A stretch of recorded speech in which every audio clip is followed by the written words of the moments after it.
हटेंगे देश की गद्दी से, प्रधानमंत्री की गद्दी से, उस दिन गरीबी भी खत्म होगी, महंगाई भी खत्म होगी, बेरोजगारी भी खत्म होगी। ये तो अंग्रेज का चमचा लोग था, अभी लोग देशभक्ति का सर्टिफिकेट बांट रहे हैं। दोनों हाथ उठा करके बताइए, ऐसे लोग दोनों हाथ उठा करके बताइए।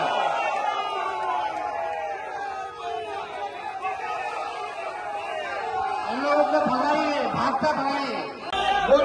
जिस दिन मोदी जी हटेंगे देश की गद्दी से, प्रधानमंत्री की गद्दी से, उस दिन गरीबी भी खत्म होगी, महंगाई भी खत्म होगी, बेरोजगारी भी खत्म होगी।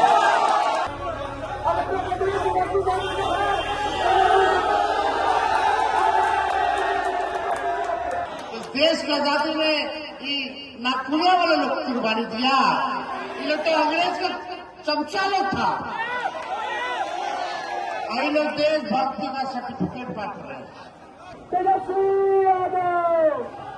बीजेपी के भगाओ, और दीदी एने उन्हें ना केवल दीदी।